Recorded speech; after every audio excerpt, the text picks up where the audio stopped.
नमस्ते भाइयों और बहनों, कैसे हो आप सभी। और आप सभी देख रहे हैं हिस्ट्री विद डॉन। तो हिस्ट्री विद डॉन के एकदम न्यू और लेटेस्ट एपिसोड में आपका स्वागत है। और आप देख रहे हैं हिस्ट्री विद डॉन का #2 और ये है सेकंड वीडियो। तो इस सेकंड वीडियो में हम बात करेंगे गुप्त वंश की। तो इतिहासकारों के अनुसार गुप्त वंश के लिए इतिहासकारों का यूँ मानना है कि गुप्त वंश 3rd सेंचुरी के आखिर में ख़त्म होने तो समय आया था और इसके फाउंडर थे श्रीगुप्ता। और इसके सबसे माननीय राजा जो थे वो है चंद्रगुप्त II और समुद्रगुप्त। तो इतिहासकारों ने समुद्रगुप्त के बारे में लिखा है कि समुद्रगुप्त जो थे वो चंद्रगुप्त I के बेटे थे। और उन्होंने जब उनका राज तिलक किया गया उसके बाद उन्होंने उनकी राज्य सीमा के बाहर जो भी जितने भी छोटे छोटे राज्य थे उनको जीत कर और उन्होंने अपनी राज्य की सीमाएं बढ़ा दी थी। उसके बाद इस समय तक इन्होंने अपना राज्य आज के पंजाब से लेकर आसाम तक बढ़ा दिया था। और उन्होंने कई सारे राज्यों को जीता था। और कांची जो तमिलनाडु में है उसको भी जीत लिया था। और फिर इसके वजह से इनकी जो जीतों की वजह से जो इनकी जो शक्ति थी वो पूरे भारतवर्ष में प्रसिद्ध हो गई। और इसके बाद जो श्रीलंका के जो राजा थे उन्होंने भी इनके साथ संधि कर ली, मित्रता कर ली थी। और इसके बाद इसके दौरान जो पिलर इंस्क्रिप्शन प्रयाग में है उसके ऊपर इनकी सारी जानकारी लिखी हुई है कि इन्होंने कितनी सारी जीतें हासिल की, किन किन से लड़ाई की। और इस इंस्क्रिप्शन को प्रयाग इंस्क्रिप्शन या इलाहाबाद प्रशस्ति या प्रयाग प्रशस्ति के नाम से भी जाना जाता है।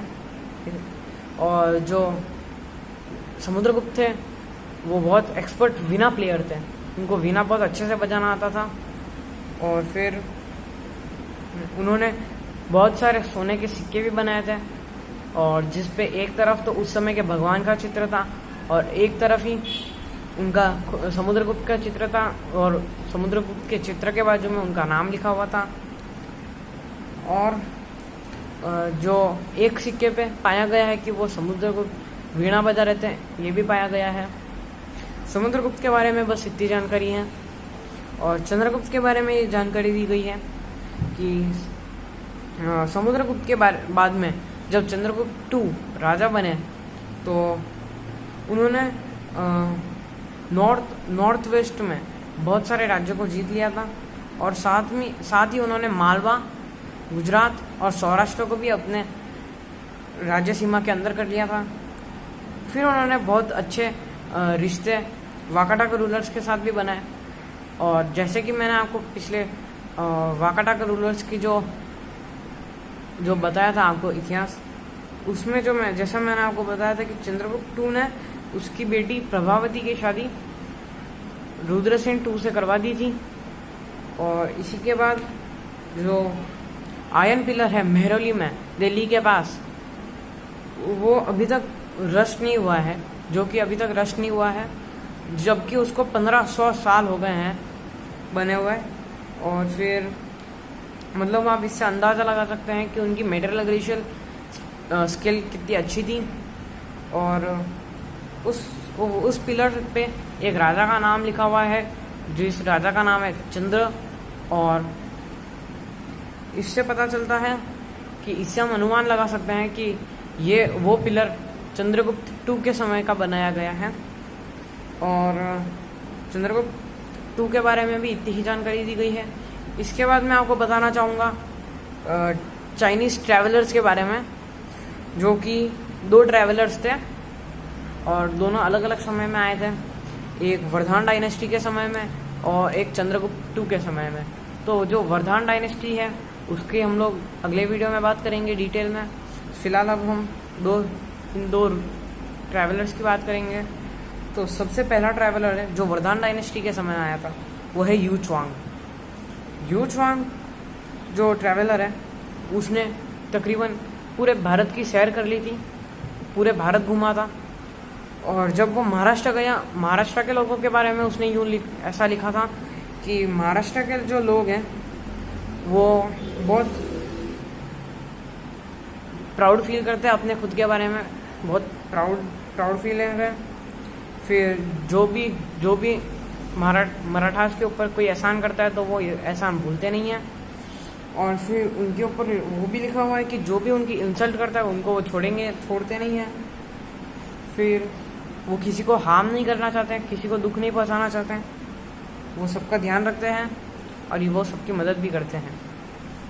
इसी के साथ इनके बारे में यू च्वांग के बारे में ऐसा लिखा हुआ है कि वो दो साल तक नालंदा यूनिवर्सिटी में रहे थे और उन्होंने कई सारी वहाँ पे रहकर संस्कृत सीखी। और वो एक बुद्धिस्ट भिक्षु थे और उन्होंने कई सारी, फिर संस्कृत सीखने के बाद उन्होंने कई सारी बुद्धिस्ट मैन्युस्क्रिप्ट्स चाइनीज़ में ट्रांसलेट की थी। उसी के बाद वो अपने फिर से होमलैंड चले गए। फिर बात आती है द चाइनीज़ ट्रैवलर जो है फाहीन की बात आती है। तो फाहीन जो है वो चंद्रगुप्त II के समय में थे और जब वो चंद्रगुप्त II के समय में थे तो उन्होंने चंद्रगुप्त के